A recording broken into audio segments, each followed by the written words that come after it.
ഹരേ കൃഷ്ണ. ഹരേ കൃഷ്ണ. പ്രണാമം മാതാജി. ഹരേ കൃഷ്ണ. പ്രണാമം. എല്ലാവർക്കും പ്രണാമം. ഹരേ കൃഷ്ണ. അധ്യായം 15 അല്ലേ നമ്മളെ? 15 തുടങ്ങല്ലേ വേണ്ടതെന്ന്? അതെ, പുരുഷോത്തമ. 15-ാമത്തെ അധ്യായം. 14-ാമത്തെ അധ്യായം എന്തായിരുന്നു? ഓർമ്മയുണ്ടോ? 15-ാമത്തെ അധ്യായം ഭക്തിയോഗ. ഭൗതിക പ്രകൃതിയുടെ ത്രിഗുണങ്ങൾ. ഭൗതിക പ്രകൃതിയുടെ ത്രിഗുണങ്ങളായിരുന്നു നമ്മൾ പഠിച്ചത്. ഭൗതിക പ്രകൃതിയുടെ ത്രിഗുണങ്ങളെ കുറിച്ചാണ് നമ്മൾ 14-ാമത്തെ അധ്യായത്തിൽ പഠിച്ചത് അല്ലേ? ഭൗതിക പ്രകൃതിയുടെ ത്രിഗുണങ്ങളെ കുറിച്ച് കണ്ടു. ഇനി 15-ാമത്തെ അധ്യായം. 15-ാമത്തെ അധ്യായം ഏതാണ്? പുരുഷോത്തമ യോഗം. ഭഗവാനെ പുരുഷോത്തമ എന്ന് വിളിക്കുന്നു അല്ലെ ഭഗവാൻ. 15-ാമത്തെ അധ്യായം പുരുഷോത്തമ യോഗമാണ്. അധ്യായം 15.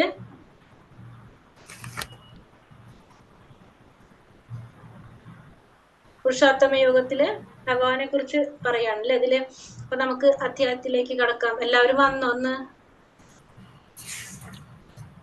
അറിയില്ലല്ലേ? 26 പേര്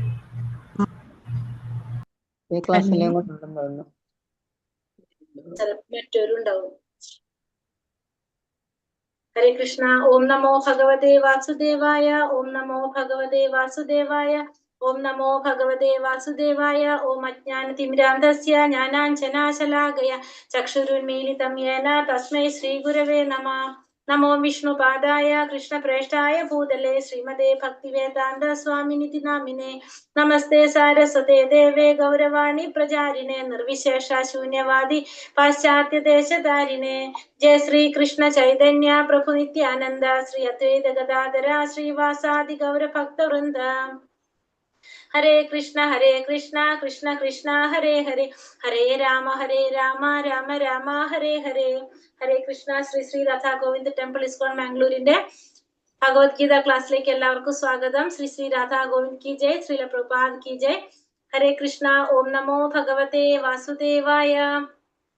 കടക്കാം നമുക്ക് ശ്ലോകത്തിലേക്ക്. ശ്ലോകം 1. ശ്രീ ഭഗവാനുവാച. ഊർധ്വമൂലമത ശാഖം അശ്വത്ഥം പ്രാഹുരവ്യയം ദന്താംസി യസ്യ പർണാനി യസ്തം വേദ സ വേദവി. പരമദിവ്യോത്തമ പുരുഷൻ പറഞ്ഞു, വേരുകൾ മേൽപോട്ടും ശാഖകൾ കീഴ്പോട്ടുമായിട്ട് അക്ഷയമായൊരു അശ്വത്ഥമുണ്ട്. അതിന്റെ ഇലകളാണ് വേദമന്ത്രങ്ങൾ. ഈ വൃക്ഷം എന്തെന്ന് അറിയുന്നവനത്രേ വേദജ്ഞൻ. അപ്പോ ഭഗവാൻ എന്താ പറഞ്ഞത്? വേരുകൾ മേൽപോട്ടും ശാഖകൾ കീഴ്പോട്ടുമായിട്ട് അക്ഷയമായിട്ടുള്ളത്, ഒരിക്കലും നശിക്കാത്തൊരു വൃക്ഷമുണ്ട്. ആ വൃക്ഷത്തിന്റെ പേരെന്താണ്? അതാണ് ഏത് വൃക്ഷം? അശ്വത്ഥ വൃക്ഷം അല്ലെ? അശ്വത്ഥ വൃക്ഷം. ആ വൃക്ഷം എങ്ങനെയാണ് പറയണത്? ഇലകളാണ് അതിന്റെ വേദമന്ത്രങ്ങൾ. അതിന്റെ ഇലകള്. ആ വൃക്ഷത്തെ കുറിച്ച് അറിയുന്നവരാരാണ്? അറിയുന്നവനാണ് വേദജ്ഞൻ. ആ വൃക്ഷത്തെ കുറിച്ച് അറിയുന്നവൻ വേദജ്ഞനാണ്. അതിന്റെ ഇലകളാണ് വേദമന്ത്രങ്ങള്. ആ അശ്വത്ഥ വൃക്ഷം, ഒരു വൃക്ഷത്തെ കുറിച്ചാണ് പറയണത്. അശ്വത്ഥമായിട്ടുള്ള അശ്വത്ഥത്തെ കുറിച്ചാണ് പറയണത്. അപ്പൊ ഭഗവാൻ പറയാണ് എങ്ങനെയാണ് മരത്തിന്റെ പ്രത്യേകത? അതിന്റെ വേരുകൾ മേൽപോട്ടാണ്, ശാഖകൾ കീഴ്പോട്ടാണ്. അത് അപ്പൊ വേരുകൾ മേൽപോട്ട് എന്ന് പറയുമ്പോ നമ്മുടെ ഈ ലോകത്തിൽ നമുക്ക് അങ്ങനത്തെ ഒരു വൃക്ഷം കാണാൻ സാധിക്കില്ലേ? ഭൗതിക ലോകത്തില് നമ്മളിവിടെ എങ്ങനെയാണ്? വേരുകൾ താഴെ, ശാഖകൾ മുകളിലാണ്. പക്ഷെ ഈ പറഞ്ഞ വൃക്ഷം എങ്ങനെയാണ്? വേരുകൾ മേൽപോട്ടും ശാഖകള് താഴോട്ടുമായിട്ടാണ് ഇരിക്കുന്നത്. ഇത് എന്തിനാണ് ഇവിടെ സൂചിപ്പിക്കുന്നത്? അരയാൽ വൃക്ഷത്തിനെയാണ് ഇവിടെ സൂചിപ്പിക്കുന്നത്. ഈ അശ്വത്ഥം എന്ന് പറഞ്ഞാല് അരയാലാണ്, അരയാൽ വൃക്ഷത്തെയാണ് സൂചിപ്പിക്കുന്നത്. അത് എങ്ങനെയാണ് പറയുന്നത്? അരയാൽ വൃക്ഷത്തെ ഭൗതികമായിട്ടുള്ള ബന്ധങ്ങളെയാണ് ഇതിനെ കൊണ്ട് സൂചിപ്പിക്കുന്നത്. ഭൗതികമായിട്ടുള്ള ബന്ധങ്ങളെയാണിത് സൂചിപ്പിക്കുന്നത്. അതായത് നമ്മള് ഭൗതികമായിട്ടുള്ള ബന്ധങ്ങൾ എങ്ങനെയാണ്? അത് ഒരു ശാഖയിൽ നിന്ന് മറ്റൊരു ശാഖയിലേക്ക് ഇങ്ങനെ സഞ്ചരിച്ചു കൊണ്ടിരിക്കും. അതിനൊരിക്കലും എന്ത് സംഭവിക്കുന്നില്ല? ഒരിക്കലും നാശം സംഭവിക്കുന്നില്ല. ഇപ്പോഴും എന്താണ്? ഈ ഒരു ശാഖയിൽ നിന്ന് ഈ വൃക്ഷത്തിന് ഒരിക്കലും നാശം സംഭവിക്കില്ല. കാരണം ഭൗതിക ബന്ധങ്ങളെയാണ് ഇത് പറയുന്നത്. അപ്പൊ ഇത് ഈ ഒരു വൃക്ഷത്തിൽ നിന്ന് ഇപ്പുറത്തൊരു വൃക്ഷത്തിന്, ഈ ഒരു ശാഖയിൽ നിന്ന് വേറൊരു ശാഖയിലേക്ക് ഇങ്ങനെ സഞ്ചരിച്ചു കൊണ്ടിരിക്കും. ഈ വൃക്ഷത്തിനൊരിക്കലും നാശം സംഭവിക്കുന്നില്ല. അപ്പൊ ഈ വൃക്ഷത്തിന്റെ പ്രത്യേകത എങ്ങനെയാണത്? അത് വേരുകൾ മേലോട്ടും ശാഖകള് കീഴ്പോട്ടുമായിട്ടാണ്. നമുക്കിവിടെ കാണാൻ സാധിക്കും. എവിടെ? നദിക്കരയിലൊക്കെ ചെന്നാൽ സാധിക്കില്ല നമുക്ക് കാണാൻ. നദിക്കരയിൽ ഒരു വൃക്ഷം ഉണ്ടെങ്കിൽ നമുക്ക് ആ വൃക്ഷം അങ്ങനെയാണ് കാണാൻ സാധിക്കുക. ശരിക്കും അതെന്താണ് പറയണത്? ആത്മീയ ലോകത്തിന്റെ പ്രതിഫലനമാണ് എവിടെ കാണുന്നത്? ഈ ഭൗതിക ലോകത്തിൽ കാണുന്നത്. ആത്മീയ ലോകത്തില് വൃക്ഷം എങ്ങനെയാണോ അതിന്റെ ഓപ്പോസിറ്റ് ആയിട്ടാണ് എവിടെ കാണുന്നത്? നമ്മൾ ഈ ഭൗതിക ലോകത്തില് നമുക്ക് കാണാനായിട്ട് സാധിക്കുന്നത്. അഥ ശോർത്തം പ്രസുദാസസ്യ ശാഖ ഗുണപ്രവൃത്ത വിഷയ പ്രവാളഃ അദസ്യ മൂലാനനുസന്തതാനി കർമാനുബന്ധീനി മനുഷ്യലോകേ. ഈ വൃക്ഷത്തിന്റെ ശാഖകൾ ഭൗതിക പ്രകൃതിയുടെ ത്രിഗുണങ്ങളാൽ പോഷിപ്പിക്കപ്പെട്ട് മേലോട്ടും താഴോട്ടും പടർന്നു കിടക്കുന്നു. ഇന്ദ്രിയ വിഷയങ്ങളാണ് ഇതിന്റെ ചില്ലകൾ.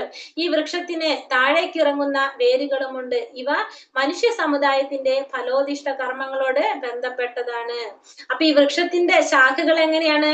ഭൗതിക പ്രകൃതിയുടെ ത്രിഗുണങ്ങളാൽ പോഷിപ്പിക്കപ്പെട്ട് താഴോട്ടും മേലോട്ടും പടർന്നു കിടക്കുന്നതാണ്. അപ്പൊ ഈ വൃക്ഷത്തിന്റെ ശാഖകൾ എന്ന് പറയുന്നത് ഈ ഭൗതിക പ്രകൃതിയുടെ ത്രിഗുണങ്ങളാലാണ് പോഷിപ്പിക്കപ്പെടുന്നത്. അതിനെ പോഷിപ്പിക്കുന്നത് എന്താണ്? ഭൗതിക പ്രകൃതിയുടെ ത്രിഗുണങ്ങള്. അതിനാൽ അത് താഴോട്ടും മേലോട്ടും പടർന്നു കിടക്കാണ് ഇതിന്റെ ശാഖകള്. അതിന്റെ ചില്ലകൾ എന്ന് പറയുന്നത് ഇന്ദ്രിയ വിഷയങ്ങളാണ്. അതിന്റെ ചില്ലകള് ആ വൃക്ഷത്തിന് താഴേക്ക് ഇറങ്ങി വരുന്ന വേരുകളും അതിനുണ്ട്. ഇത് മനുഷ്യന്റെ ഫലോദിഷ്ട കർമ്മങ്ങളോട് ബന്ധപ്പെട്ടതാണ്. അപ്പൊ ഇതിനെ കുറിച്ചാണ് ഇവിടെ പറയുന്നത്? മനുഷ്യൻ ചെയ്യുന്ന ഫലം ഉദ്ദേശിച്ചുകൊണ്ട് ചെയ്യുന്ന കർമ്മങ്ങള്, അതിനെ കുറിച്ചാണ് ചെയ്യുന്നത്. അപ്പൊ അതെപ്പോഴും എങ്ങനെയാണ്? ചുറ്റുപിണഞ്ഞു കിടക്കാണ് അല്ലെ? ആ ഫലം ആഗ്രഹിച്ചുകൊണ്ട് നമ്മൾ കർമ്മം ചെയ്തു കഴിഞ്ഞാൽ ആ കർമ്മത്തിന്റെ ഫലങ്ങൾ നമ്മൾ അനുഭവിച്ചേ പറ്റൂ. അത് നമുക്കറിയാം. അപ്പൊ ആ കർമ്മ നമ്മളെ ഭൗതികമായിട്ടുള്ള ഭൗതിക ലോകത്ത് ഫലം ആഗ്രഹിച്ചുകൊണ്ട് ചെയ്യുന്ന കർമ്മത്തിനായിട്ട് ബന്ധപ്പെട്ട് കിടക്കാണ് എന്ത്? ഈ മനുഷ്യ സമുദായത്തിന്റെ ഈ ഫലോദിഷ്ട കർമ്മങ്ങളോട് ബന്ധപ്പെട്ടതാണ് ഇതെല്ലാം എന്നാണ് ഇവിടെ പറയുന്നത്. അതിന്റെ വേരുകള്, താഴേക്ക് ഇറങ്ങി വരുന്ന വേരുകളുണ്ട്. ഇത് മനുഷ്യ സമുദായത്തിന്റെ ഫലോദിഷ്ട കർമ്മങ്ങളോട് ബന്ധപ്പെട്ടിരിക്കുകയാണെന്ന് പറയാണ്. ന രൂപമസ്യേഹ തഥോപലഭ്യതേ നാന്തോ ന ചാതിർന ന ച സംപ്രതിഷ്ഠ അശ്വത്ഥമേനം സുവിരൂഢമൂലം അസംഗശസ്ത്രേണ ദൃഢേന ചിത്വാ തദാ പദം തത്പരിമാർഗിതവ്യം യസ്മിൻ ഗതാ ന നിവർത്തന്തി ഭൂയഃ തമേവ ചാദ്യം പുരുഷം പ്രപദ്യേ യത്ര പ്രവൃത്തി പ്രസുതാ പുരാണി. ഈ വൃക്ഷത്തിന്റെ യഥാർത്ഥ രൂപം ഈ ലോകത്തിൽ കാണുകയില്ല. അതിന്റെ ആരംഭമോ അവസാനമോ അടിസ്ഥാനമോ കണ്ടെത്താനാവില്ല. അപ്പൊ ഈ വൃക്ഷത്തിന്റെ യഥാർത്ഥ രൂപം നമുക്ക് എവിടെ കാണാൻ സാധിക്കില്ല? ഈ ഭൗതിക ലോകത്തിൽ നമുക്ക് കാണാനായിട്ട് സാധിക്കില്ല. ഇതിന്റെ ആരംഭവും അവസാനവും അടിസ്ഥാനവും ഒന്നും നമുക്കിവിടെ കണ്ടെത്താനായിട്ട് സാധിക്കില്ല. വേരുറച്ചുയർന്ന ഈ വൃക്ഷത്തെ ദൃഢനിശ്ചയത്തോടെ വിരക്തിയാകുന്ന ആയുധത്താൽ ഛേദിച്ചു കളയണം. എന്നിട്ട് എവിടെ ചെന്നാൽ തിരിച്ചു വരവില്ലയോ ആ ദിവ്യപദം പൂകി സ്മരണാതീത കാലം മുതൽക്കേയുള്ള എല്ലാറ്റിന്റെയും ഉറവിടമായ പരമപുരുഷനെ സ്വയം സമർപ്പിക്കണം. അപ്പൊ ഈ വൃക്ഷത്തിന്റെ യഥാർത്ഥ രൂപം നമുക്കിവിടെ കാണാനായിട്ട് സാധിക്കില്ല. നമ്മൾ പറഞ്ഞു ഈ വൃക്ഷം എങ്ങനെയാണ്? വേരുകൾ മേൽപോട്ടാണ്, ശാഖകൾ കീഴ്പോട്ടാണ്. അപ്പൊ ശാഖകൾ കീഴ്പോട്ട് എന്ന് പറയുമ്പോൾ നമുക്കിവിടെ കാണാൻ സാധിക്കുന്നത് ശാഖകളാണ്. അപ്പൊ ഈ വൃക്ഷം എവിടെ നിന്നാണ് തുടങ്ങിയിട്ടുണ്ടാവുക? നമ്മളെ ഭൗതിക ലോകത്തിന്, അത് ഭൂമിക്ക് മുകളിൽ നിന്നായിരിക്കും അത് തുടങ്ങിയിട്ടുണ്ടാവുക അല്ലെ? ഭൗതിക ലോകത്തില് ഭൂമിക്ക് മുകളിൽ നിന്നായിരിക്കും തുടങ്ങിയിട്ടുണ്ടാവുക. ഭൂമിക്ക് മുകളിലുള്ള ലോകങ്ങൾ ഏതൊക്കെയാണ്? സത്യലോകം വരുന്നുണ്ട് അല്ലെ? ബ്രഹ്മലോകം, പിന്നെ ഏതാണ്? സ്വർലോകം. ഈ ലോകങ്ങളൊക്കെ തപോലോകം, ജനലോകം, ഇതൊക്കെ എങ്ങനെയാണ്? ഭൂമിക്ക് മുകളിലുള്ള ലോകങ്ങളാണ്. അപ്പൊ അവിടെ നിന്നായിരിക്കും എന്ത് തുടങ്ങിയിട്ടുണ്ടാകുന്നത്? ഈ വൃക്ഷത്തിന്റെ തുടങ്ങിയിട്ടുണ്ടാവണം. അപ്പൊ അതിന്റെ വേരുകൾ മുകളിലോട്ട്. അപ്പൊ നമുക്ക് ഒരിക്കലും ഈ വേര് എവിടെ കാണാൻ സാധിക്കില്ല? നമുക്ക് ഈ ഭൂമിയിൽ ഈ വേര് കാണാനായിട്ട് സാധിക്കില്ല. ഇതിന്റെ ആരംഭവും അവസാനവും നമുക്ക് കാണാനായിട്ട് സാധിക്കില്ല. ഈ വൃക്ഷത്തെ എങ്ങനെ ചെയ്യണം എന്ന് പറഞ്ഞ വിരക്തിയാകുന്ന ആയുധം കൊണ്ട് ഛേദിച്ചു കളയണം. എന്നിട്ട് എവിടെ ചെന്നാൽ തിരിച്ചു വരവില്ലയോ ആ ദിവ്യപദം പൂകി സ്മരണാതീത കാലം മുതൽക്കേയുള്ള എല്ലാറ്റിന്റെയും ഉറവിടമായ പരമപുരുഷന് സ്വയം സമർപ്പിക്കണം. അപ്പൊ എന്നിട്ട് നമ്മൾ എന്ത് ചെയ്യണം? എവിടെ ചെന്നാലാണോ നമുക്ക് തിരിച്ചു വരേണ്ടില്ലാത്തത് ആ ദിവ്യപദം പോകാനായിട്ട്, എവിടെ ചെന്നാലാണ് നമുക്ക് തിരിച്ചു വരേണ്ടത്? ഭഗവാന്റെ അടുത്തേക്ക് പോയാലല്ലേ? ആ പരമമായിട്ടുള്ള ധാമത്തിലേക്ക്, പരമമായ ധാമത്തിലേക്ക് പോയി സ്മരണാതീത കാലം മുതൽക്കുള്ള എല്ലാറ്റിന്റെയും ഉറവിടമായ പരമപുരുഷന് സ്വയം സമർപ്പിക്കണം. അപ്പൊ എവിടെ ചെന്നാലാണോ നമുക്ക് തിരിച്ചു വരേണ്ടത് അവിടേക്ക് പോകണം. നമ്മള് എങ്ങനെ പോകാൻ പറ്റുള്ളൂ? വിരക്തിയാകുന്ന ആയുധം കൊണ്ട് ആ വൃക്ഷത്തിന്റെ വേരുകൾ നമ്മൾ എന്ത് ചെയ്യാം? മുറിച്ചു കളയുക. അതിനുശേഷം നമുക്ക് എന്ത് ചെയ്യാൻ സാധിക്കും? എവിടെ ചെന്നാലാണോ തിരിച്ചു വരവില്ലാത്തത് ആ ലോകത്തിലേക്ക് പോകാനായിട്ട് നമുക്ക് സാധിക്കും. അവിടെ ചെന്നിട്ട് നമ്മൾ എന്ത് ചെയ്യണം? പരമപുരുഷനായ ഭഗവാന് സ്വയം സമർപ്പിക്കണം. നിർമാന മോഹാജിത സംഗതോഷ ആധ്യാത്മനിത്യാൻ വിനിവൃത്ത കാമഃ ദ്വന്ദ്വൈർവിമുക്ത സുഖ ദുഃഖ സംചേർഗച്ഛന്തി മൂഢാ പദമവ്യയം തത്. മിഥ്യാഭിമാനം, മായാമോഹം, ദുസ്സംസർഗം എന്നീ ദോഷങ്ങൾ ഒഴിഞ്ഞ് ഭൗതിക തൃഷ്ണയിൽ പെടാതെ സനാതന തത്വത്തെ അറിഞ്ഞ് സുഖ ദുഃഖാദികളായ ദ്വന്ദ്ങ്ങളിൽ നിന്നും മോചിതരായി വിഭ്രാന്തരാകാതെ പരമപുരുഷന് സ്വയം സമർപ്പിക്കുന്നത് എങ്ങനെയെന്ന് അറിയാവുന്നവർ പരമമായ ശാശ്വത സാമ്രാജ്യം പ്രാപിക്കും. അപ്പൊ എങ്ങനെയുള്ളവർക്കാണ് പരമമായ ശാശ്വത സാമ്രാജ്യം പ്രാപിക്കാൻ സാധിക്കുന്നത്? മിഥ്യാഭിമാനം, പിന്നെ മായാമോഹം, ദുസ്സംസർഗം, ഈ 3 കാര്യങ്ങള്, ഈ 3 ദോഷങ്ങളിൽ നിന്ന് നമുക്ക് ഒഴിയാം. അന്ന് മിഥ്യമായിട്ടുള്ള മിഥ്യാഭിമാനം ഉണ്ടാവാൻ പാടില്ല. പിന്നെ മായാമോഹം നമുക്ക് പാടില്ല. പിന്നെ എന്താ പറയണത്? മൂന്നാമത്തത് ദുസ്സംസർഗം. ദുസ്സംസർഗം എന്ന് വെച്ചിട്ടുണ്ടെങ്കിൽ ഭക്തന്മാരല്ലാത്തവരുമായിട്ടുള്ള, അതായത് ഭൗതികവാദികളുമായിട്ടുള്ള ഒരു കൂട്ടുകെട്ട്. പിന്നെ നമ്മൾ പറഞ്ഞ മായാമോഹം. മായാമോഹം എന്ന് വെച്ചിട്ടുണ്ടെങ്കിൽ എല്ലാവരും എന്നെ മാനിക്കണം, ബഹുമാനിക്കണം എന്നൊക്കെ തോന്നുന്ന ഒരു ആഗ്രഹം, അത് മായാമോഹം. മിഥ്യാഭിമാനം, നമ്മള് മിഥ്യായിട്ടുള്ള അഭിമാനം, നമുക്ക് അഭിമാനിക്കാൻ ഒന്നുമില്ല സത്യത്തിൽ. പക്ഷെ നമ്മൾ എന്താണ്?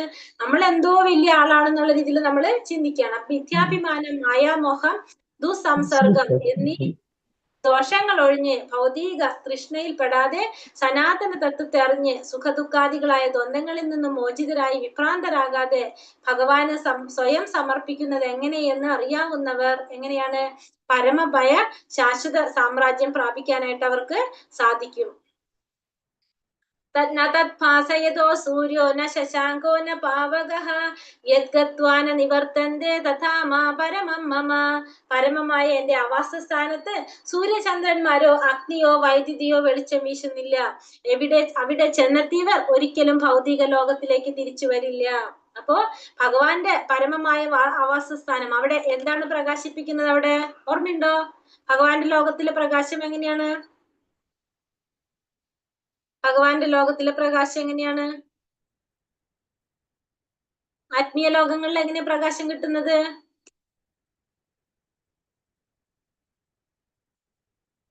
ആരുല്ലേ? ഹരേ കൃഷ്ണ. അറിയില്ല. നന്നായിട്ടുണ്ട്. നമ്മൾ പഠിച്ചിട്ടില്ലേ? മറന്നുപോയി. ബ്രഹ്മജ്യോതിസിനെ കുറിച്ച് ഓർമ്മയുണ്ടോ? ബ്രഹ്മജ്യോതി, അല്ലെങ്കിൽ ഭഗവാൻ എങ്ങനെയാണ്? ഭഗവാനിൽ നിന്ന് വരുന്ന പ്രകാശം, ആ ജ്യോതിസാണ് അവിടെയൊക്കെ പ്രകാശം കൊടുക്കുന്നത്, അല്ലെ? നമ്മളെ ഈ ഭൗതിക ലോകത്തില് സൂര്യന്റെ പ്രകാശം കിട്ടുന്നു. ആ സൂര്യപ്രകാശം ആരാണ് ചെയ്യുന്നത്, കൊടുക്കണെന്ന് പറഞ്ഞു? ഭഗവാനാണ് അത് ചെയ്യുന്നത്, കൊടുക്കണെന്ന് പറഞ്ഞു, അല്ലെ? ഭഗവാനാണ് സൂര്യന് പ്രകാശം പ്രദാനം ചെയ്യുന്നത്, ഭഗവാനാണ്. അതേപോലെ തന്നെ ഭഗവാന്റെ പ്രകാശം നമ്മൾ എങ്ങനെ പറഞ്ഞത്? ബ്രഹ്മജ്യോതിസ്. അറിയായിരുന്നു. ബ്രഹ്മം എന്ന് പറഞ്ഞാൽ തെറ്റാവെന്ന് വിചാരിച്ച് പറയായിരുന്നു. അല്ലെ? ബ്രഹ്മജ്യോതി നമ്മൾ ആ ലോകോലോക ചാട്ടിൽ കണ്ടില്ലേ? ബ്രഹ്മജ്യോതിയുടെ ഒരു പ്രകാശം കൊണ്ട് നമുക്ക് എന്ത് സാധിക്കില്ല? അപ്പുറത്ത് ഭഗവാനെ കാണാനായിട്ട് സാധിക്കില്ല. ആ ബ്രഹ്മജ്യോതിയാണ് ഭഗവാന്റെ ലോകത്ത് പ്രകാശിപ്പിക്കുന്നത്. അത് ഭഗവാന്റെ ചുറ്റും കാണുന്ന, നമ്മള് ഭഗവാനൊക്കെ പ്രത്യക്ഷപ്പെടുമ്പോ സിനിമയിലൊക്കെ കണ്ടിട്ടില്ലേ? ഭഗവാൻ പ്രത്യക്ഷപ്പെടുമ്പോ എങ്ങനെയാണ്? ഭഗവാന്റെ ചുറ്റും ഒരു പ്രകാശവലയം. കാരണം അവർക്ക് പോലും അറിയാം ഭഗവാന്റെ ചുറ്റും എന്തുണ്ടെന്ന്, ഒരു പ്രകാശവലയുണ്ടെന്ന്. നമ്മൾ മറന്നു ഭഗവത്ഗീത പഠിച്ചിട്ട്. അപ്പൊ ആ പ്രകാശ ലോകം, അല്ല, ആ പ്രകാശവലയുണ്ട്, ഭഗവാന് ചുറ്റും ഒരു പ്രകാശവലയുണ്ട്. അതാണ് ബ്രഹ്മജ്യോതി എന്ന് പറയുന്നത്. ആ ബ്രഹ്മജ്യോതിയാണ് ഭഗവാന്റെ ലോകത്ത് പ്രകാശം കൊടുക്കുന്നത്. അതായത് ഭഗവാനിൽ നിന്ന് വരുന്ന ഒരു പ്രകാശം, അതാണ് ആധ്യാത്മിക ലോകങ്ങളില് പ്രകാശിക്കുന്നത്. അവിടെ ചെന്നെത്തി കഴിഞ്ഞാൽ അവർക്ക് ആർക്കും എവിടേക്ക് വരേണ്ട? ഈ ഭൗതിക ലോകത്തിലേക്ക് വരേണ്ടി വരില്ല. പിന്നെ നമ്മൾ ആരാണെന്ന് പറയും? നമ്മൾ എങ്ങനെയാണ്? മാമേ വംശോ ജീവ ലോകേ ജീവഭൂത സനാതനഃ മനഃഷ്ടാനീന്ദ്രിയാണി പ്രകൃതിസ്ഥാനി കർഷതി. എന്റെ ശാശ്വത അംശങ്ങളാണ് ഈ ലോകത്തിലുള്ള ഭക്തരായ സകല ജീവസത്തുകളും. ഭക്തമായ ജീവിതം നയിക്കുകയാൽ മനസ്സുൾപ്പെടെ ഉൾപ്പെടെയുള്ള 6 ഇന്ദ്രിയങ്ങൾ ഉപയോഗിച്ച് അവർ കഠിനാധ്വാനം ചെയ്യുകയാണ്. അപ്പോ ഭഗവാന്റെ ശാശ്വത അംശങ്ങളാണ് എന്ത്? എല്ലാ ജീവാത്മാക്കളും അല്ലെ, സകല ജീവസത്തകളും ഭഗവാന്റെ ശാശ്വത അംശങ്ങളാണ്. ബദ്ധമായ ജീവിതം നയിക്കുന്നത് കൊണ്ട് എന്താണ് സംഭവിക്കുന്നത്? മനസ്സുൾപ്പെടെയുള്ള 6 ഇന്ദ്രിയങ്ങൾ കൊണ്ട് അത് കഠിനാധ്വാനം ചെയ്യേണ്ടി വരാണ് ചെയ്യുന്നത്. ശരിക്കും ഭഗവാന്റെ ശാശ്വതമായ അംശങ്ങളാണ് എല്ലാവരും. പക്ഷെ ഈ ഭൗതിക ലോകത്തിൽ വരുമ്പോ ആ മായയ്ക്ക് അടിമപ്പെട്ടത് കൊണ്ട് അതെന്താണ്, എല്ലാം മറന്നു പോകും. അതുകൊണ്ട് ഈ ഭൗതിക ലോകത്തില് നമ്മള് എന്താ പറയാ, തുഴഞ്ഞുകൊണ്ടിരിക്കുന്ന പോലെ ഈ 6 ഇന്ദ്രിയങ്ങൾ ഉപയോഗിച്ച്, മനസ്സുൾപ്പെടെയുള്ള 6 ഇന്ദ്രിയങ്ങൾ ഉപയോഗിച്ച് കഠിനാധ്വാനം ചെയ്തുകൊണ്ടിരിക്കുകയാണ് നമ്മള്. ശരീരം യഥവാപ്നോതി യച്ഛാപ്യാക്രാമതീശ്വരഃ ഗൃഹീതൈതാനി സംയാതി വായുർഗന്ധാനി വാശയത്. ഭൗതിക ലോകത്തിലെ ജീവസത്ത കാറ്റ് ഗന്ധങ്ങളെ എന്ന പോലെ ജീവിത സങ്കല്പങ്ങളെ ഒരു ശരീരത്തിൽ നിന്ന് മറ്റൊന്നിലേക്ക് കൊണ്ടുപോകുന്നു. അങ്ങനെ ഒരു തരത്തിലുള്ള ശരീരം ഉപേക്ഷിച്ച് മറ്റൊരു തരത്തിലുള്ള ശരീരം സ്വീകരിക്കുന്നു. അപ്പൊ ഈ ജീവാത്മാവ് എന്താ ചെയ്യുന്നത്? കാറ്റ് എങ്ങനെയാണോ ഗന്ധങ്ങളെ കൊണ്ടുപോകുന്നത്, നമുക്ക് ആ കാറ്റ് കൊണ്ടുപോകുന്നത് നമുക്ക് അറിയാനേ സാധിക്കില്ല അല്ലെ. നമുക്ക് പക്ഷെ ആ സ്മെല്ല് ഫീൽ ചെയ്യാൻ സാധിക്കും എന്നല്ലാതെ നമുക്കതിന് ഒന്നും അറിയില്ല. അതേപോലെയാണ് നമ്മളെ ജീവിത സങ്കല്പങ്ങള് ഒരു ശരീരത്തിൽ നിന്ന് മറ്റൊരു ശരീരത്തിലേക്ക്. നമ്മൾ അറിയുന്നില്ല നമ്മൾ മരണപ്പെടുന്ന ഒരു നമുക്ക് മനസ്സിലാകാനേ സാധിക്കില്ല മരണപ്പെടുന്ന അല്ലെ. അങ്ങനെ നമ്മളാ ജീവൻ പോണ നമുക്ക് അറിയേയില്ല. അതേപോലെ ആ ജീവാത്മാവ് ആ ജീവിത സങ്കല്പങ്ങളെ ഒരു ശരീരത്തിൽ നിന്ന് മറ്റൊരു ശരീരത്തിലേക്ക് കൊണ്ടുപോകുന്നത്. എങ്ങനെയാണോ കാറ്റ് ഗന്ധങ്ങളെ കൊണ്ടുപോകുന്നത് നമുക്കത് ഫീൽ ചെയ്യാൻ സാധിക്കും, ആ ഒരു സ്മെല്ല്. പക്ഷെ നമുക്ക് അല്ലാണ്ട് അറിയുന്നില്ല. അതേപോലെ തന്നെയാണ് ഈ ജീവാത്മാവ് എന്താ പറയുക, തന്റെ സങ്കല്പങ്ങൾ, അതായത് ഒരു ശരീരത്തിൽ നിന്ന് മറ്റൊരു ശരീരത്തിലേക്ക് പോകുന്നത്. അങ്ങനെ ഒരു തരത്തിലുള്ള ശരീരം ഉപേക്ഷിച്ച് മറ്റൊരു തരത്തിലുള്ള ശരീരം സ്വീകരിക്കുകയാണ് ആര്? ജീവാത്മാവ്. ശ്രോത്രം ചക്ഷു സ്പർശനം ച രസനം ഘ്രാണമേവ ച അധിഷ്ഠായ മനശ്ചായം വിഷയാനുപസേവത്തെ.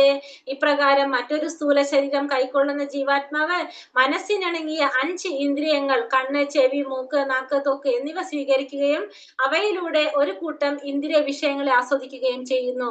അപ്പൊ ഇപ്രകാരം എന്താ ചെയ്യുന്നത്? ആ സ്ഥൂല ശരീരം കൈക്കൊള്ളുന്ന ജീവാത്മാവ് വീണ്ടും അതിനെന്ത് കിട്ടാണ്? ആ ആദ്യത്തെ സ്ഥൂല ശരീരം ഇവിടെ നശിപ്പിച്ചു കളഞ്ഞു നമ്മള്. ആ പഞ്ചഭൂതങ്ങൾ കൊണ്ട് നിർമ്മിച്ച ശരീരം നശിച്ചു.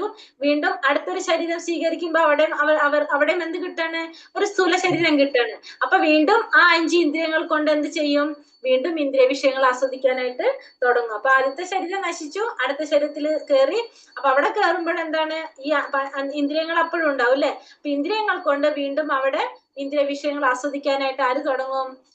ജീവാത്മാവ് തുടങ്ങും. उत्क्रामन्तं स्थितं वापि भुञ्जानां वा गुणान्वितं വിമൂഢാനാനുപശ്യന്തി പശ്യന്തി ജ്ഞാനചക്ഷുഷഃ. ജീവാത്മാവ് എങ്ങനെ ഈ ശരീരം വിട്ടു പോകുന്നുവെന്നോ, ഗുണങ്ങളുടെ ആകർഷണത്തിന് വഴിപ്പെട്ട് ഏതു തരം ശരീരത്തെയാണ് സ്വീകരിച്ച് അനുഭവിക്കുന്നതെന്നോ മൂഢന്മാർക്കറിയാൻ വയ്യ.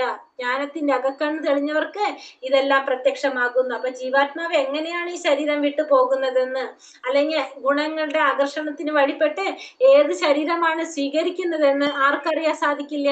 മൂഢന്മാർക്ക് മനസ്സിലാകില്ല. എങ്ങനെയുള്ളവർക്ക് അറിയുള്ളൂ?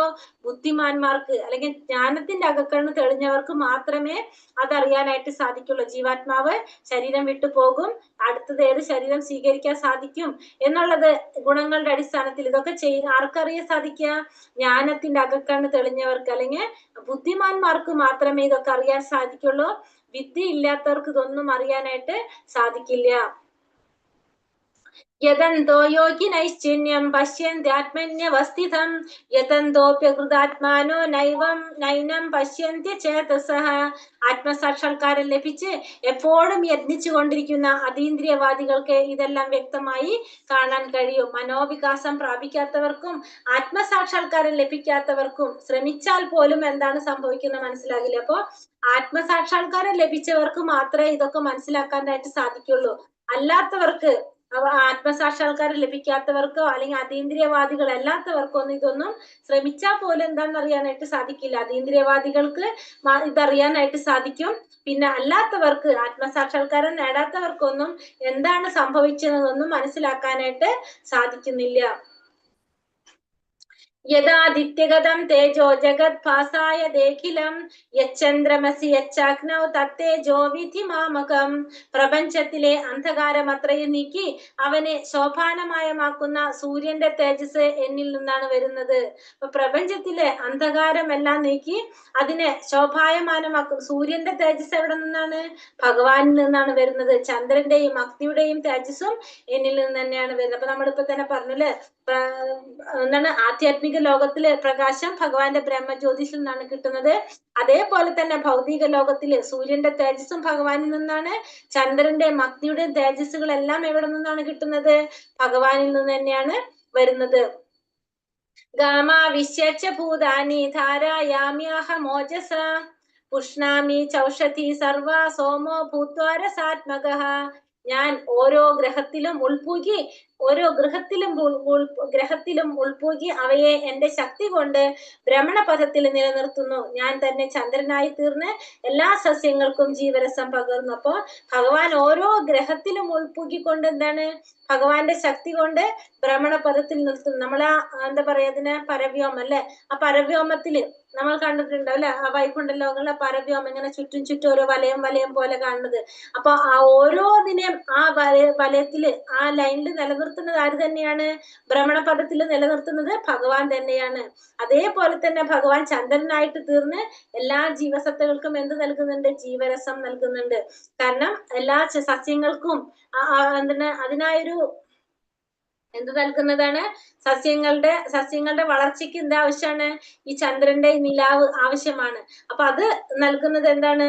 ആ പോഷണം കിട്ടാനായിട്ട് അത് ജീവരസം പകർന്നു നൽകുന്നതും ആര് തന്നെയാണ്? ഭഗവാൻ തന്നെയാണെന്ന് പറയാണ്. കാരണം അതിന്റെ വളർച്ചയ്ക്ക് അതിന്റെ സ്വാദിന് വേണ്ടിയിട്ട് സ്വാദ് കൂടാനായിട്ടൊക്കെ സ്വാദ് ഉണ്ടാവാനായിട്ട് സസ്യങ്ങളുടെ സ്വാദിനും ആരാണ് കാരണം? അപ്പൊ ഭഗവാൻ തന്നെയാണ് കാരണം. അപ്പൊ എല്ലാതും ആര് തന്നെയാണ് ചെയ്യുന്നത്? ഈ ലോകത്ത് ഭഗവാൻ തന്നെയാണ് ചെയ്യുന്നത്. അതായത് നമുക്ക് സുഖമായിട്ട് ജീവിക്കാം, ഭക്ഷിക്കാം, പ്രവർത്തിക്കാനുള്ള എല്ലാ കാര്യങ്ങളും ആര് തന്നെയാണ് നടത്തുന്നത്? ശരിക്കും ഭഗവാൻ തന്നെയാണ് നടത്തി തരുന്നത്.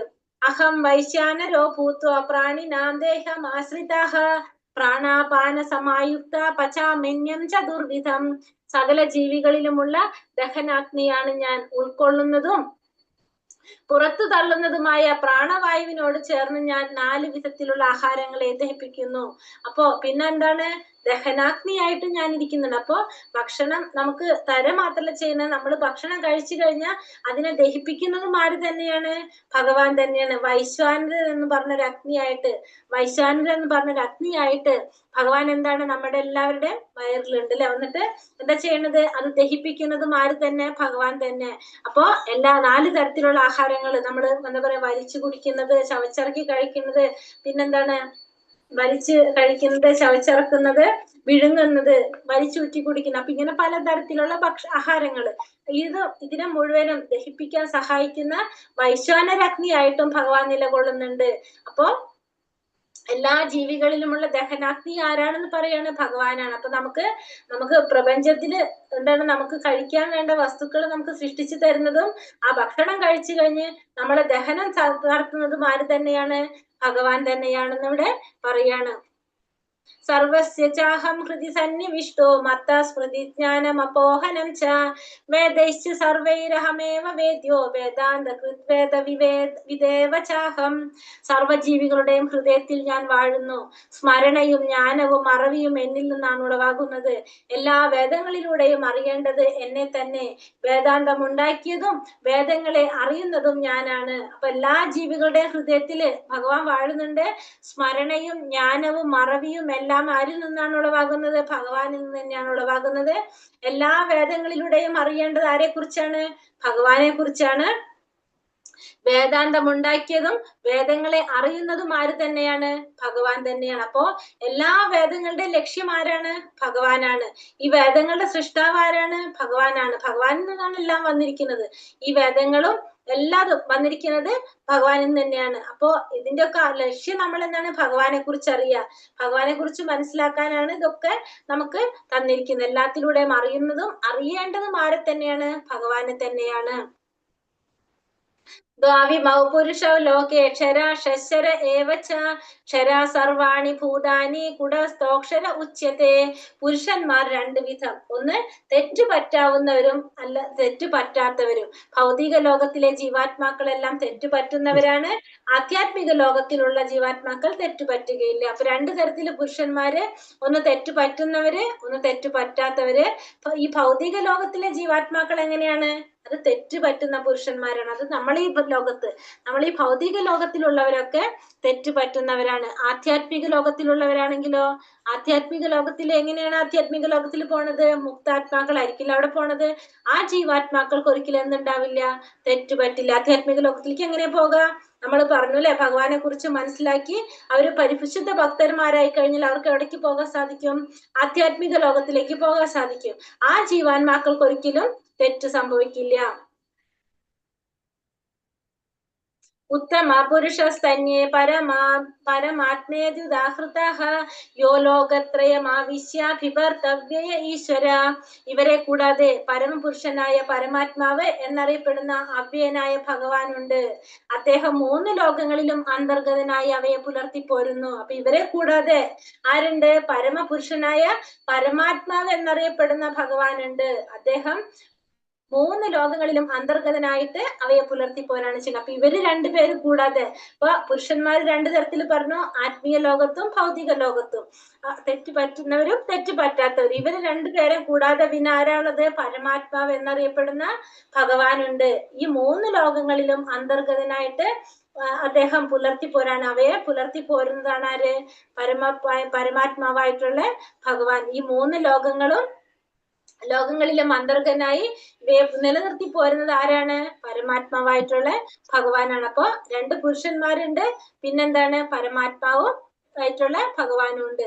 യസ്മാക്ഷരമതീതോ ഹമാക്ഷരാതപി ചോത്തമഃ അതോസ്മി ലോകവേദേ ച പ്രതിഥാ പുരുഷോത്തമ. ഞാൻ ഇന്ദ്രിയങ്ങൾക്ക് അതീതനും ക്ഷരങ്ങൾക്കും അക്ഷരങ്ങൾക്കും അതീതനും സർവശ്രേഷ്ഠനുമായതുകൊണ്ട് ലോകരും വേദങ്ങളും എന്നെ പുരുഷോത്തമൻ എന്ന് വിളിക്കുന്നു. അപ്പൊ എന്തുകൊണ്ടാണ് ഭഗവാൻ എല്ലാവരും പുരുഷോത്തമൻ എന്ന് വിളിക്കുന്നത്? ഭഗവാൻ ഇന്ദ്രിയങ്ങൾക്ക് അതീതനാണ്, ക്ഷരങ്ങൾക്കും അക്ഷരങ്ങൾക്കും അതീതനാണ്, പിന്നെ സർവശ്രേഷ്ഠനുമാണ്. ഭഗവാൻ ക്ഷരങ്ങൾക്കും അക്ഷരങ്ങൾക്കും അതീതനാണ്, ഇന്ദ്രിയങ്ങൾക്ക് അതീതനാണ്, അതുപോലെ തന്നെ സർവശ്രേഷ്ഠനുമായതുകൊണ്ട് ഭഗവാൻ എല്ലാവരും, ലോകരും വേദങ്ങളും എല്ലാവരും എന്താ വിളിക്കുന്നത്? പുരുഷോത്തമൻ എന്നാണ് ഭഗവാനെ സംബോധന ചെയ്യുന്നത്. യോ മാമേവമസമ്മൂഢോ ജാനാതി പുരുഷോത്തമം സാ സർവിത് ഭജതി മാം സർവഭാവേന ഭാരത. എന്നെ പുരുഷോത്തമനായ ഭഗവാനാണെന്ന് നിസ്സംശയം അറിയുന്നവർ എല്ലാം അറിയുന്നവരാണ്. അപ്പൊ ഭഗവാനെ പുരുഷോത്തമനായിട്ട് അറിയുന്നവർ എങ്ങനെയാണ്? അവര് എല്ലാം അറിയുന്നവനാണ് ഹേ ഭാരത. അതുകൊണ്ട് അവർ എന്റെ ഭക്തിര സേവനത്തിൽ പൂർണ്ണമായും ഒഴുകിയിരിക്കുന്നു. അപ്പൊ ഭഗവാനെ പുരുഷോത്തമൻ എന്ന് വിളിക്കുക ആരാണ്? ഭഗവാന്റെ ശുദ്ധ ഭക്തന്മാരായിരിക്കും. ഭഗവാനെ കുറിച്ച് തത്വത്തിൽ മനസ്സിലായവര്, ശരിയായ രീതിയിൽ ഭഗവാനെ കുറിച്ചുള്ള ജ്ഞാനം നേടിയവരായിരിക്കും, ഭഗവാനെ കുറിച്ച് ശരിക്കും അറിയുന്നവര്, അവരായിരിക്കും ഭഗവാനെ പുരുഷോത്തമ എന്ന് വിളിക്കുന്നത്. അവര് എന്തും ചെയ്യും? ഭഗവാന്റെ ഭക്തിയുടെ സേവനത്തിൽ പൂർണ്ണമായിട്ടും ഒഴുകുന്നവരുമായിരിക്കും ആര്? ഭക്തന്മാര്, ഭഗവാന്റെ ശുദ്ധ ഭക്തന്മാര്. ഇതി ഗുഹ്യതമം ശാസ്ത്രം ഇദമുക്തം മയാ നഘ ഏതത് ഭുക്തോ ബുദ്ധിമാൻ സ്യാത് കൃതകൃത്യശ്ച ഭാരത. ഹേ പാപരഹിത, ഞാൻ ഇപ്പോൾ ഉപദേശിച്ച ജ്ഞാനം വേദങ്ങളിലെ അതിരഹസ്യമായ ഭാഗമാണ്. ഇതറിയുന്നവർ ബുദ്ധിശാലികളാകും, അവരുടെ പ്രയത്നങ്ങൾക്ക് പൂർണ്ണത കൈവരും. അപ്പോൾ പറയാണ്, ഹേ പാപരഹിത, പാപരഹിതനായ അർജുന, മയാനഖ എന്ന് വിളിക്കുന്ന അർജുന, ഇപ്പോൾ ഞാൻ ഉപദേശിച്ച ഈ ജ്ഞാനം വേദഗ്രന്ഥങ്ങളിലുള്ള രഹസ്യമായിട്ടുള്ള ഭാഗമാണ്. ഇതറിയുന്നവർ എങ്ങനെയുള്ളവരാണ്? ബുദ്ധിശാലികളാണ്, ഇവരുടെ പ്രയത്നങ്ങൾക്ക് പൂർണ്ണത കൈവരും. വേദശാസ്ത്രങ്ങളിൽ പറഞ്ഞിരിക്കുന്ന ആ ഒരു ജ്ഞാനം, അത് എന്താണ് പറയുന്നത്? വേദശാസ്ത്രങ്ങളിൽ പറഞ്ഞിരിക്കുന്ന ആ ഒരു ജ്ഞാനം ഏറ്റവും രഹസ്യമായിട്ടുള്ള ഭാഗമാണെന്ന് പറയുന്നത്. ഇത് മനസ്സിലാക്കിയിട്ടുള്ള ഒരു ബുദ്ധിമാന്മാരാണ്. എന്തിനെ കുറിച്ച് ഇതിലൊക്കെ പറഞ്ഞിരിക്കുന്ന വേദശാസ്ത്രങ്ങളിലൊക്കെ ഭഗവാനെ കുറിച്ചാണ് പറഞ്ഞിരിക്കുന്നത് അല്ലെ. അപ്പൊ അതുകൊണ്ട് തന്നെ അത് മനസ്സിലാക്കിയിട്ടുള്ളവർ ബുദ്ധിമാന്മാരാണ്.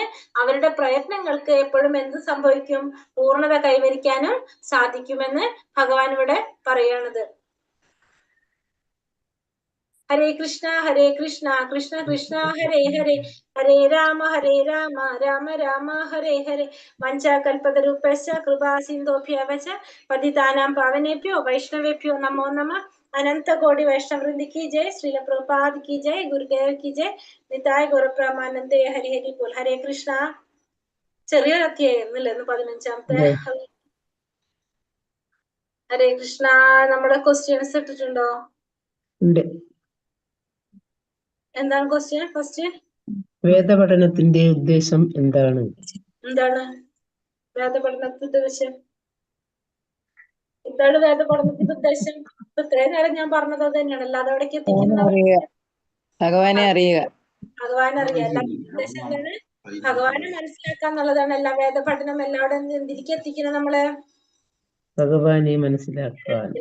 ഭഗവാനെ വേദപഠന ഉദ്ദേശം കൃഷ്ണനെ പറ്റി അറിയുക എന്നുള്ളതാണ് ഭഗവാനെ വേദപഠനത്തിന്റെ ഉദ്ദേശം. ഭഗവാനെ കുറിച്ച് മനസ്സിലാക്കാനുള്ളതാണ്. അടുത്തത്, അരയാൻ വൃക്ഷത്തെ എന്തിനോട് ഉപമിച്ചിരിക്കുന്നു? എന്തിനോടാണ് അരയാൽ വൃക്ഷത്തെ? ഭൗതിക ബന്ധങ്ങളോട്. ഭൗതിക ബന്ധങ്ങളാണ് അരയാൽ വൃക്ഷത്തിനോട് ഉപമിച്ചിരിക്കുന്നത് അല്ലെ? ഭൗതികമായ ബന്ധങ്ങളോട്. അടുത്തത്, ഈ വൃക്ഷത്തിന് പോഷണം ലഭിക്കുന്നത് പോഷണം നൽകുന്നത് എങ്ങനെയാണ്? ഭൗതിക പ്രകൃതിയുടെ ത്രിഗുണങ്ങളാൽ. ഭൗതിക പ്രകൃതിയുടെ ത്രിഗുണങ്ങളിൽ നിന്നാണ് ഇതിന് പോഷണം ലഭിക്കുന്നത്. അടുത്ത ചോദ്യം, ഞാൻ ഈ ഗ്രൂപ്പ് കാണാത്തവരെ ഞാൻ നോക്കിക്കൊണ്ടിരിക്കുന്നത്. അടുത്ത ക്വസ്റ്റ്യൻ എന്താ? ശ്ലോകം 5 ഭഗവാൻ എന്താണ് പറയുന്നത്? 5-ാമത്തെ ശ്ലോകത്തിൽ എന്താ പറഞ്ഞത്?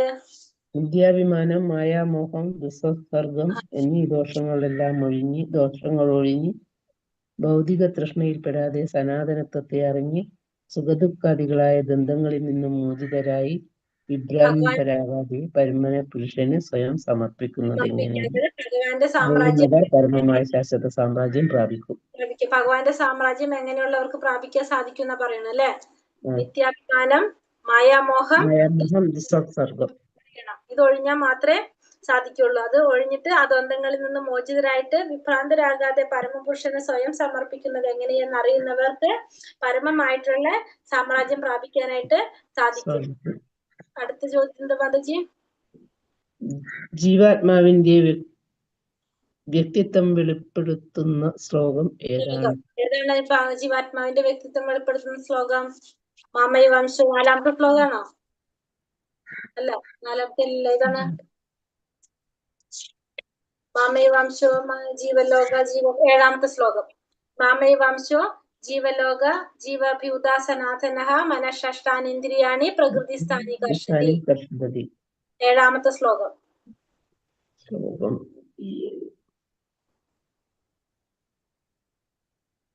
കിട്ടിയോ? 7-ാമത്തെ ശ്ലോകാണ് പറയുന്നത്. അടുത്ത ചോദ്യം എന്താണ്? ജീവാത്മാവിന്റെ ദഹനാഗ്നിയായി വർത്തിക്കുന്ന അഗ്നി ഏതാണ്? ജീവാത്മാവിന്റെ അഗ്നി വൈശാനരൻ. വൈശാനരൻ എന്ന് പറഞ്ഞ അഗ്നിയാണ് പ്രവർത്തിക്കുന്നത്. ഓക്കെ, ഇപ്പോഴാണ് എനിക്ക് കിട്ടിയത്. അടുത്തത്, ഭഗവാനെ പുരുഷോത്തമൻ എന്ന് പുകഴ്ത്താൻ കാരണം?